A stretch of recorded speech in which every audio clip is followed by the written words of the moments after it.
This life, the one with pain, joy, and meaninglessness, you will live it again, infinite times, in exact order.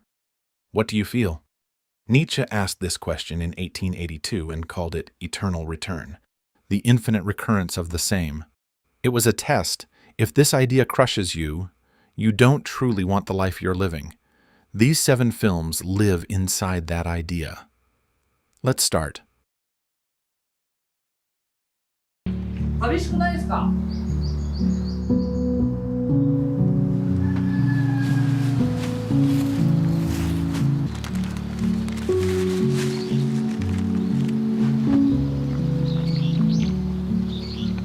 Perfect Days, 2023. Wim Wenders. There is a man in Tokyo. He cleans toilets. He is happy.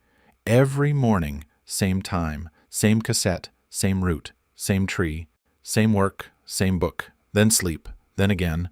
The film gives you almost 2 weeks of this. Almost nothing changes. Most people watching this feel restless. Where is the conflict? Where is the turning point? When does his life finally begin? That restlessness is the point. We are trained to read a life as a story, with a problem, a transformation, a resolution. Hirayama's life has none of that.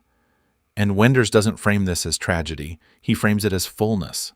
Eternal return isn't just about repetition, it's about your relationship to it.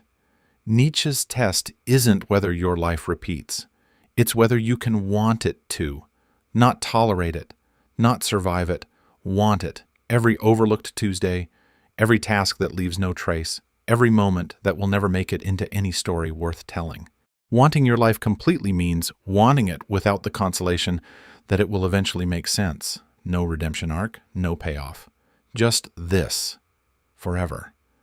And you say yes not because you've given up, but because nothing is missing. This is what Nietzsche meant by Amor Fati, love of fate, not as a practice, as a way of existing.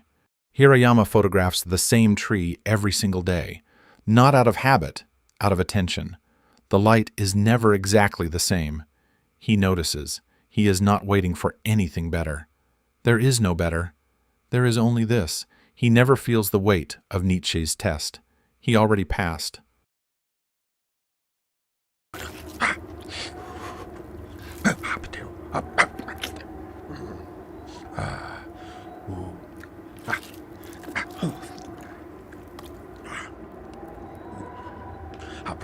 The Turin Horse, 2011, Béla Tarr. Turin, 1889. Friedrich Nietzsche leaves his lodgings and sees a horse being whipped by its coachman in the street. He throws his arms around the horse's neck, weeping. Then he collapses. He falls silent and never returns. He lives another 11 years under care. No one knows if this actually happened. The story may be apocryphal. But Béla Tarr didn't care about the facts. He cared about the question no one thought to ask. What happened to the horse? Nietzsche's eternal return was never meant to be a description of the world. It was a demand. Can you want this, all of it, forever? The person who can say yes has conquered nihilism. They have found a reason to live that doesn't depend on things getting better. But what about the person who can't say yes and doesn't even know the question exists?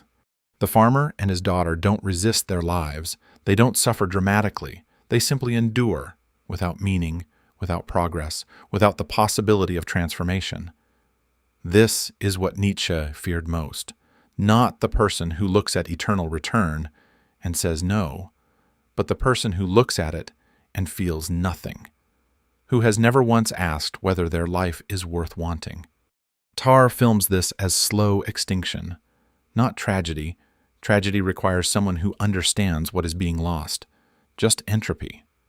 The same days getting darker until there is nothing left to repeat. The wind just keeps going. I've been thinking a lot about dying lately. You're gonna be fine, sweetie.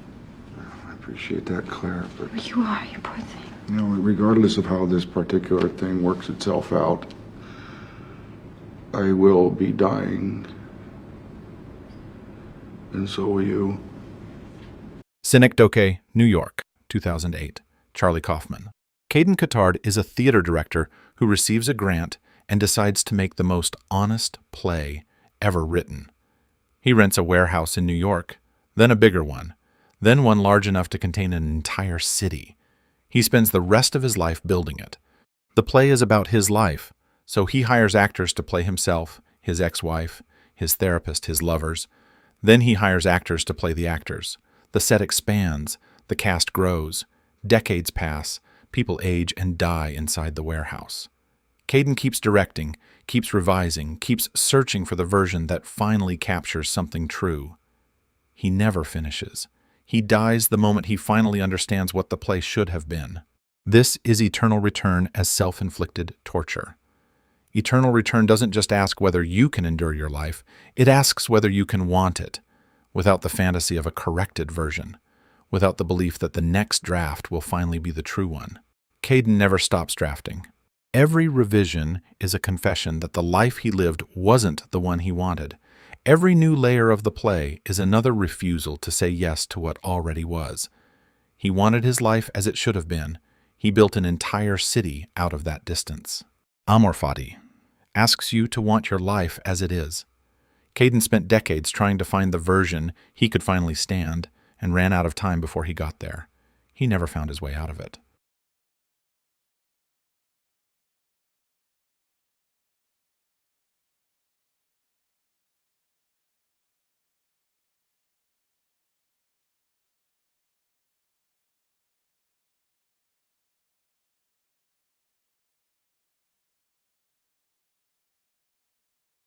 Arrival, 2016, Denis Villeneuve.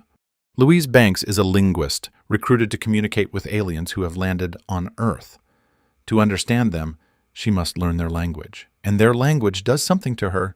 It rewires how she experiences time. For the aliens, time is not linear. Past, present, and future exist simultaneously.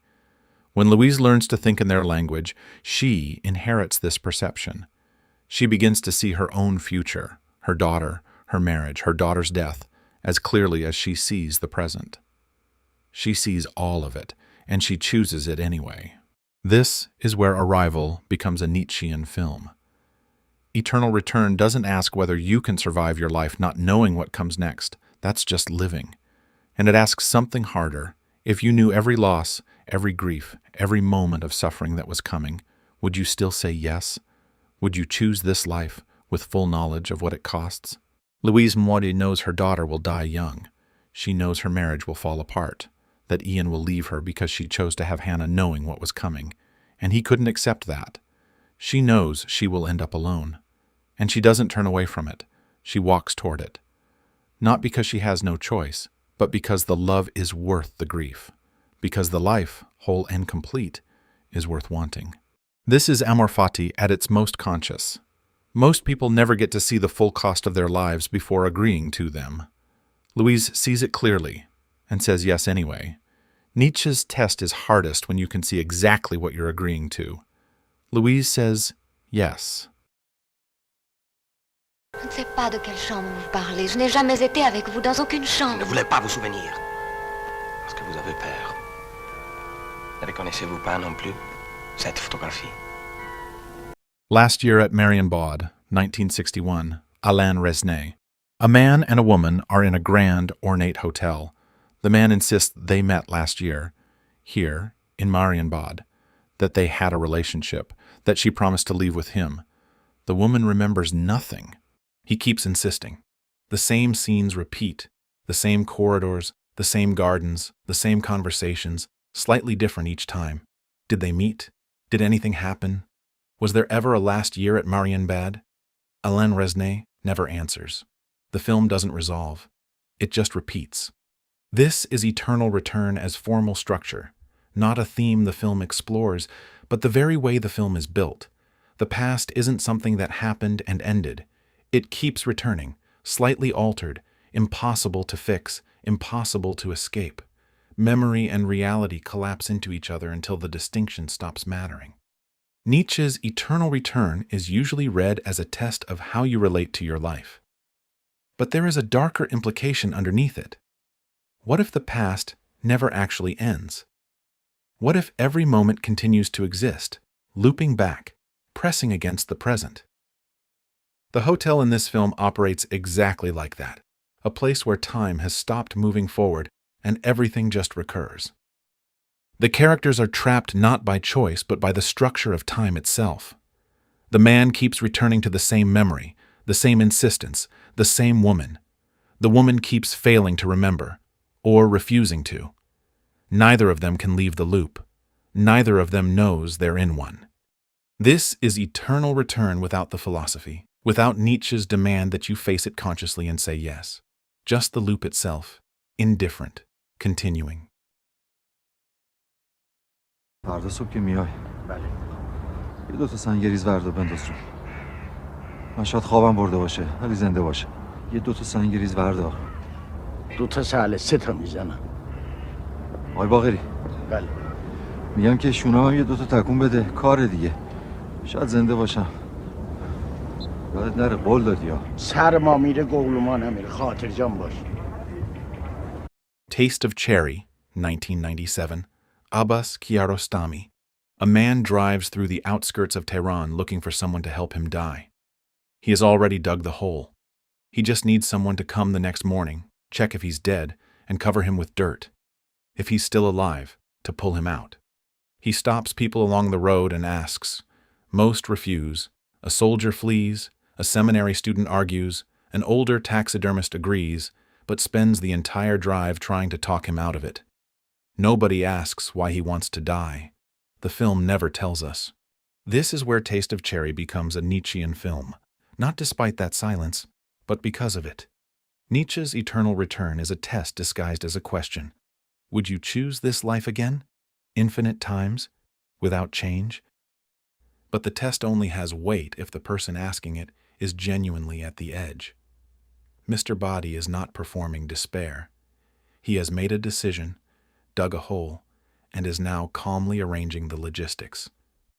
The question underneath every conversation in this film is the same question Nietzsche asks, and for the first time in this list, we watch someone who might answer no.